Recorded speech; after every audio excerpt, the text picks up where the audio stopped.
Hi, hello Jill. My name is Niswander. I'm from the Now Man show in Pasadena. Oh, cool. And we are here at Bernie's Coffee House. And this is Jill Stein, for those of you who may not know, this is the Green Party presidential candidate. Jill, one of the things that concerns a lot of us, millions of people actually, are out of work, they're underemployed, they're re-unemployed, which you know what that is. You've talked about the Green New Deal and also an emergency jobs program. Can you elaborate more on that? Yes, we actually have an economic emergency. The recovery's really been at the top. For most Americans, it's a struggle, and the jobs that have come back are low-wage, part-time, temporary jobs. The average wages for workers are barely above poverty. So we want to tell it like it is. We have a jobs emergency, and we have a climate emergency. We can only fix them together. So we call for the creation of 20 million jobs, like the New Deal, where we created millions of jobs in a matter of months, actually. This time, those jobs will also transition our economy to clean, renewable energy, to a healthy, local, organic food system, and to public transportation. It turns out we also get healthy in the process here, because if you clean up the pollution that kills 200,000 people a year, and we have healthy food, and we've got public transportation. It's like, what's not to love about this picture? In fact, it pays for itself just in the savings in healthcare alone, and it also makes wars for oil obsolete once we've greened our energy system. So this is like an emergency program that will revive our economy, and it will put an end to climate change, and it will end the crisis of unemployment and joblessness for once and for all. It basically creates the right to a job at a living wage. Absolutely, and a lot of people will ask, how is that going to get paid for? So it turns out we get so much healthier by getting rid of this polluting energy that we save enough money that it takes about a decade or so to pay back the cost of the transition. So yes, there's an investment here, but it's an investment that pays back right away. We spend $3 trillion a year right now on our sick care system. It's not a healthcare system, because we make ourselves sick with the pollution, a bad food system, and a passive transportation system. So just by creating a real structure for health, we get so much healthier, we save so much money that alone pays the cost. Also, with a green economy, we don't need the wars for oil. We don't need to have 1,000 bases in over 100 countries around the world. A military that's eating up over half of our discretionary budget, and has just brought us failed states and mass refugee migrations and worse terrorist threats. So we need to cut that bloated and dangerous military budget and put our dollars into true security here at home, creating a jobs program that will also cure our climate and give us a future that we deserve. What do you think about the idea of worker cooperatives and even the equivalent of a small business administration that would provide resources and services in the same way that they have with capitalistic corporations, but do it for worker cooperatives that are done in a more democratic fashion? What are your thoughts about that? We're on exactly the same page here, because this is part of the program that we've called for in a Green New Deal, is to promote a cooperative economy. So the Green New Deal provides subsidies and grants for small businesses, but also for worker cooperatives and community cooperatives and nonprofits, and it establishes an office of the cooperative economy, because we're used to this old kind of economy based on greed and selfishness. We need an economy that works for all of us, that's based on the golden rule, if you will. I love it. Yeah, and so we need help. People need help establishing worker cooperatives and getting them up and running. Democracy and compassion. Thank you, Jill, so much. This is Niswander for the Now Man show. Thank you for being on the show. Awesome. Thank you so much. Great talking. This is a realignment election. Not only are we facing, the biggest crisis that I think humanity has ever faced, the climate crisis, these endless expanding wars, the economic elite that has our economy and our democracy by the throat, the nuclear arms race, which has heated up again. Maybe it's hotter than it's ever been. We've got the Cuba missile crisis on steroids right now, but it's not in Cuba. It's on the border of Russia right now. We've got 2,000 nuclear weapons on hair trigger alert. and Hillary Clinton wants to start an air war with Russia over Syria, we'd say, we don't need those friggin' wars, and we don't need those friggin' walls.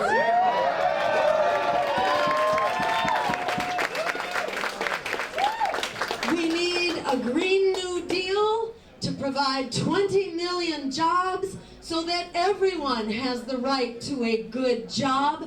And we will end the climate crisis, we will revive the economy, and we will make wars for oil obsolete. And we can end student debt. We bailed out the bankers who crashed the economy with their waste, fraud, and abuse. It's about time we bailed out a generation who are the victims of that waste, fraud, and abuse on Wall Street. It's time to cancel student debt.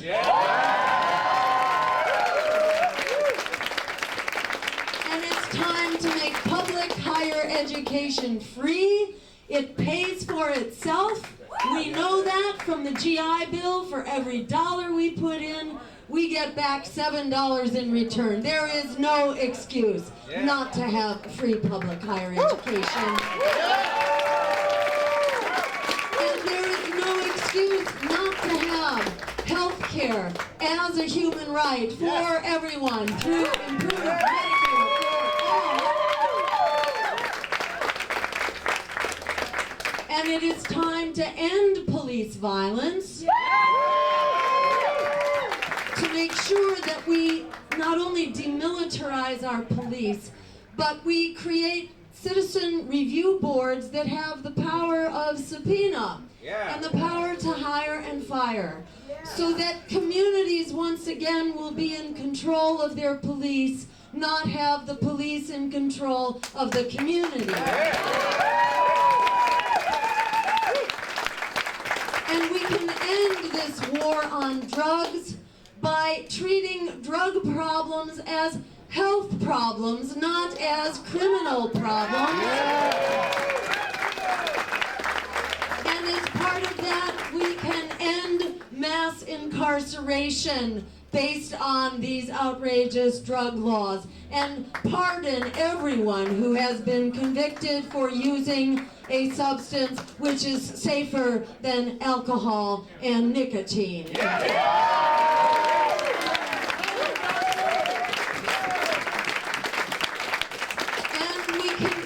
A welcoming path to citizenship. We are all immigrants in this country, with the exception of our Native American brothers and sisters whose lands we have stolen and for which they need to be compensated.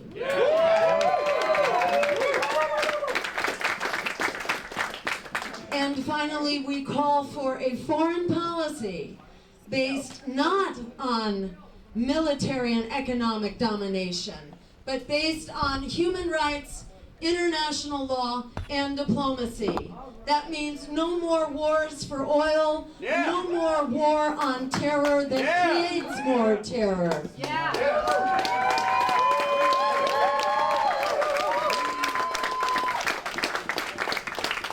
Our campaign is kind of Bernie on steroids.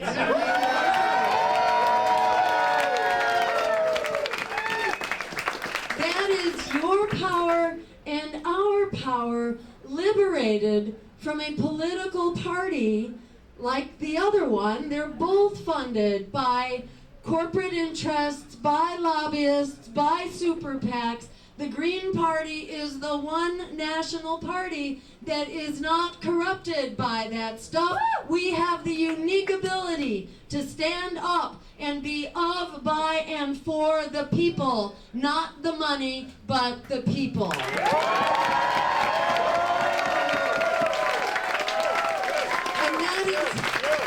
that is why we won't sell out.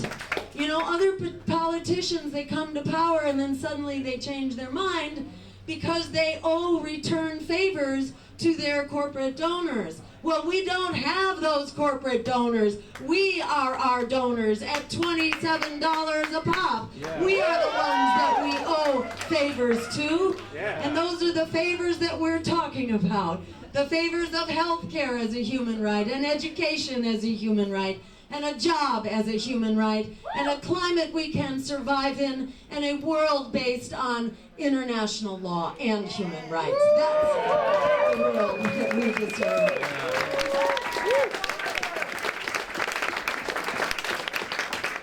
So I just want to conclude by saying that this election is mind-boggling. How many were in Philadelphia? It was so amazing. It was like the gift that kept on giving. I mean, it was traumatic, and it was sad, and it was, wrenching, but it was also so incredibly uplifting, because we were in the process of finding each other and being liberated from the Democratic Party that had destroyed that campaign.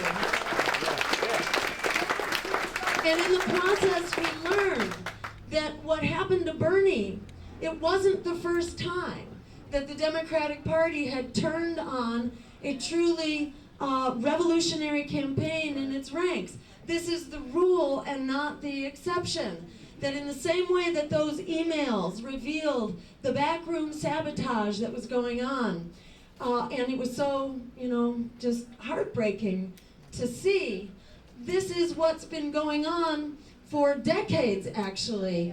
But with Dennis Kucinich, who got redistricted by the Democratic Party to silence him. Howard Dean, who wasn't exactly a progressive, but at least a peace candidate. And, the Dean Scream, do people remember that? Just this preposterous smear campaign that came out of nowhere. And then Jesse Jackson, who was in the middle of a surge, winning Midwestern state after Midwestern state in the primaries, and then he was taken down by this smear campaign. And, so it gets to be a pattern after a while. You see that the Democratic Party will allow a rebel to be seen and heard, but then they will sabotage them, because at the end of the day, you cannot have a revolutionary campaign inside of a counter-revolutionary party.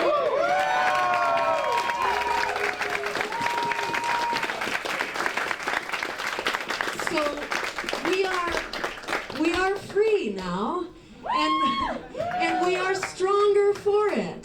And we are only beginning to find our strength. We're coming up in the polls even before they have covered us. We had our first primetime media on CNN at the Town Hall Forum, which was 90 minutes nonstop of things that you are not allowed to say on primetime TV. And that was just the beginning. It's so strange now, I can't tell you, but suddenly we have all these corporate media gigs, from Fox to CNN to MSNBC. It's like really strange, why are they doing this? It may be because they're tired of candidates who won't talk to the press.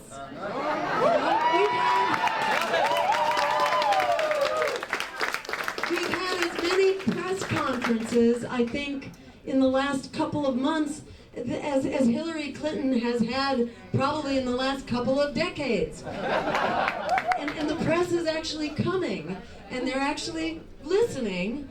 I think maybe some of them are starting to realize, that their lives are on the line here too.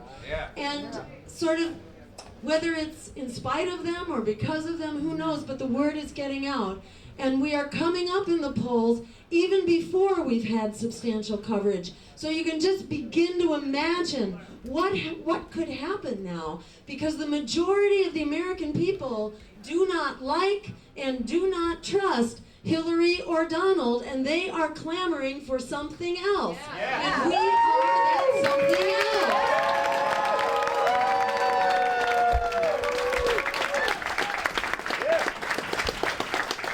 So the urgent need, the urgent crises that we face are about to discover this transformative possibility that you have been creating in the Bernie campaign, in the Black Lives Matter movement, in the climate justice movement, in the peace movement, in the free public higher education movement.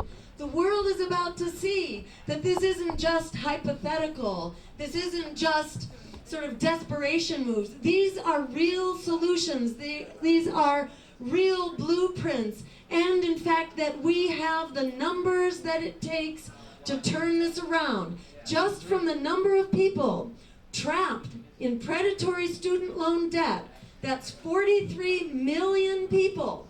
That is enough, if word gets out, to come out and take over this election. Not split the vote. We're not talking about splitting the vote. We're talking about flipping the vote.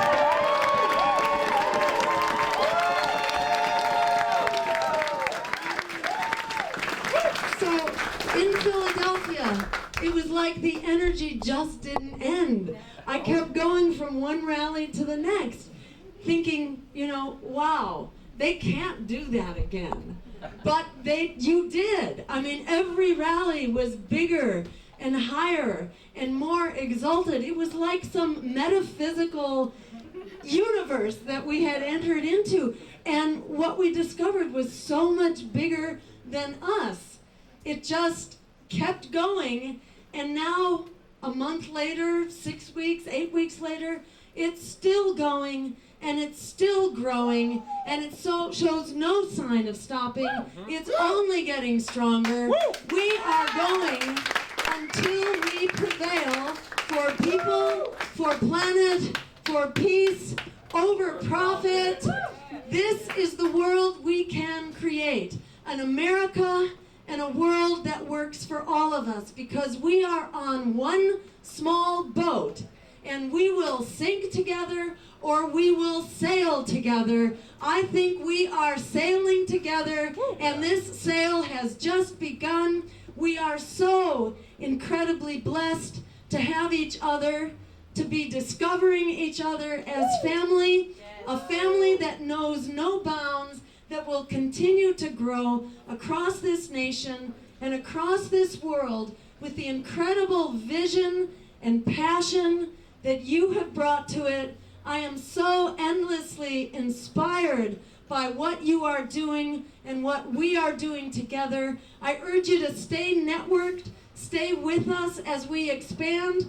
You are the unstoppable organizing force, if ever there was one, and we will continue to converge. Whatever form your organizing is taking, we will all keep coming together, and we will come together on Election Day and deliver an inspiration and a transformation that no one would ever have imagined.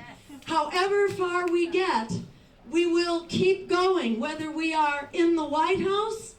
We will turn the White House into a greenhouse.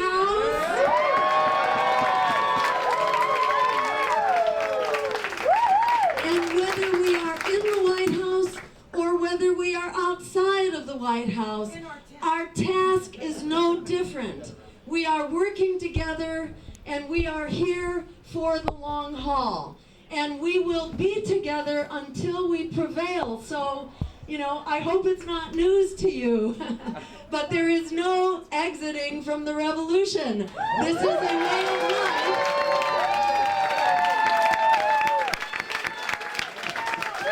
Our lives depend on each other.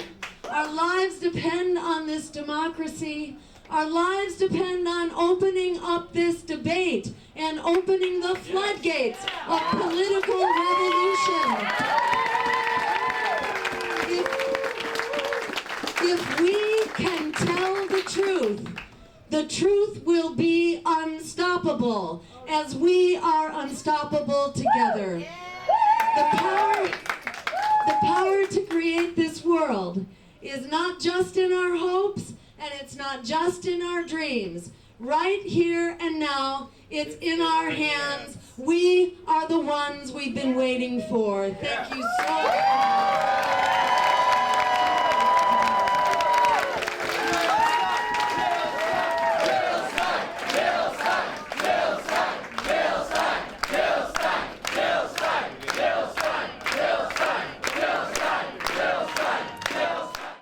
Hello, this is Niswander of the Now Man show, and we are continuing the discussion about the 2016 Democratic National Convention with Bernie Sanders delegates Roberto Alvarez from District 38 and Ryan Lopez from District 37. You also had an experience, Ryan, with teenagers. Absolutely. Talking about the political process. Tell us that story. So it's a really funny story. So on day 3, the day that President Obama was going to speak, I decided, I'm almost out of Philly. I should go get a Philly cheesesteak. And the real deal, right? The real deal, exactly. So I'm on the bus and I get off in, I believe was inner city Philly. And as I'm crossing the street, I'm in full-on delegate gear, suit and tie, Bernie pin, delegate credentials, all that. And there's a group of kids on the corner, and it probably was like a YMCA or something. Yeah. And about 10 kids, probably about 10 years old, were like looking at my Bernie pin. They were going, Hillary, Hillary. Now for me, I thought that was kind of cute. Yeah. It was kind of funny. But moreover, I thought, wow, like these kids, they know what's going on. They, I may not agree with Hillary, but they know, they're aware that this political process is going on and this important convention is happening in their city. So I stopped to talk to them and, basically told them, I'm a Bernie guy, you're Hillary kids, but, if support your candidate. Like I told them about my experience phone banking, canvassing in Nevada and in Arizona, explaining, hey, if you're passionate about a candidate, and if you're passionate about issues that matter to you, go out there and fight for them. And it was probably kind of surprising to them when I told them I was a delegate, because they thought, they were so far removed from where the actual convention was going on. They knew that there were going to be these things called delegates in the city, and I'm pretty sure they assumed they were like maybe older people. And then when I told them, yeah, I'm a delegate, I'm from California, and I'm 20, they were like, wow, he's young, not 10 years older than us, and he's representing 19,800 votes in Philadelphia. And that really inspired them. I remember there was one of the kids was a young Hispanic boy. He was one of the less vocal ones, didn't talk too much. But when I told him, I was a Latino delegate from California, he just looked at me in awe like, wow, like that could be me. And, I kind of took that as a teaching moment to tell the kids, I'm a Bernie guy, you're Hillary kids, but at the end of the day, you guys are the ones that have the power to change the world. If you don't like something that's going on in your neighborhood, speak up, fight for it. If you guys run for your city council, become the mayor. And then it was so cute. They were like, oh my gosh, I could be mayor? And I could change this, and that? I'm like, yeah, of course. And it's never too young to start. And they were all excited about that. And really, that's what Bernie inspires and incites in us. We were awakened by Bernie, but we keep going and keep progressing it forward and disseminating it to make sure that future generations continue the fight. And I think that from this point on, because we were Bernie delegates at the convention, and that was the end of that political campaign, or that political revolution that we were coming into it. Yes. But it's just the beginning. That's right. People have been waking up about the importance of them to participate in the process. Many people think that they can still reform the Democratic Party within. There is people in there, part of the Progressive Caucus that is in there, that they tell us, we need your help. So they tell us, come over, help us out to change this party. Yes. And it can be done. That's possible, it can be done. Yes. I agree that some people will move towards that goal. They think that it's a good, hopeful thing to do, and that's important, it must be done.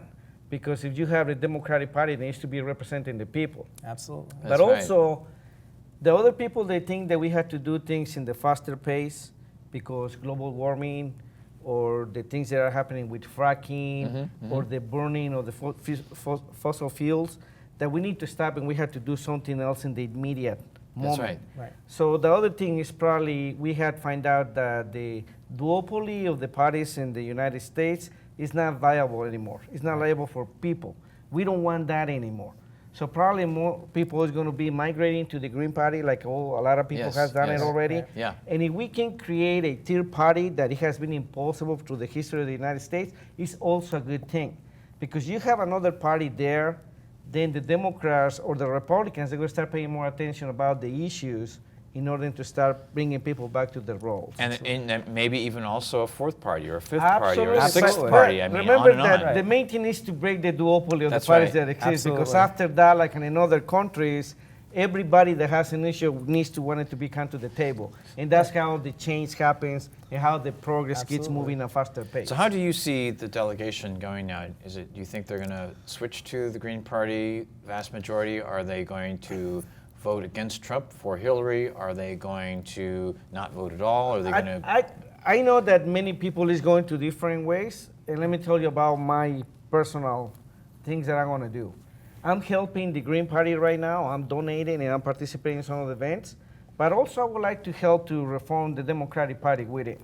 I think that focusing on one thing is not longer a viability anymore. Excellent. You have to do many things at the same time in Simultaneously. order to make it happen. Absolutely. So it's the same thing. Like, I can go green and help him out, but also I can help to reform the Democratic Party, and it can be done. And that's probably what a lot of people is thinking about it, because we see in social media people is involved in so many things right Yes. now. That's what needs to happen. The whole thing is for them to participate and start doing things in order to produce change. And on going forward, too, also Bernie Sanders is creating at least one revolution. organization. Our revolution. Yeah, revolution. The Sanders Institute. Right. Uh-huh. And it was just announced this morning. Of course, by the time this broadcasts, they will be in the past. But there's going to be a live stream with Bernie Sanders on Wednesday, The 24th. the 24th, 5 p.m. Pacific time. I'll be That's right right. there. We already Yeah, had that. absolutely. The people from my district that we were meeting at the Sagi restaurant, there is already an event and people is coming over to see what's going to be new with our revolution. Absolutely. And like I said, we are going to be participating in many events, in many venues with different organizations. We had to make this thing happen. That's right. Absolutely. That's right. And if you want to follow the storyline, it's hashtag our revolution to learn more about that. And at the end, it's about our world. What kind of world we're going to have for the future, for our future generations, our kids, our grandkids, and for the world, if we can still give it another chance in order to be liable for the human species in the future. And from the very beginning, Bernie helped us to understand that it's all based around the economy. Yes. Every issue, and that's what I realized with Occupy, that everything is connected to economic issues of Yes. one kind or another. And the more that we help others to make that connection, the more we can help ourselves, we can help each other, Absolutely. we can help the economy. Jill we is can- we talking can- about the green jobs and the green economy, That's that we right. had to make Right. the switch towards that, and a lot of people is more aware of that more than ever. That's right. Yeah, and people are waking up to the fact that there is this disparity of wealth and income inequality, that wages over the past 40 years, real wages have stayed stagnant. That's and right. They're starting to wake up to it and do something to fight about it. You see a lot more unionization efforts now Yes. and people fighting to keep American jobs here. And it's just beautiful what this movement has done and how it looks so hopeful for the future. And we've only just begun. Absolutely. Only just begun. Gentlemen, thank you so much for being on the Now Man Show. Our pleasure. This you is for having us. Niswander. What I know, what I feel is what I know. What I feel is Keep it all solid and clean, like your mom's washing machine, you know? The poets, that's right. We all poets.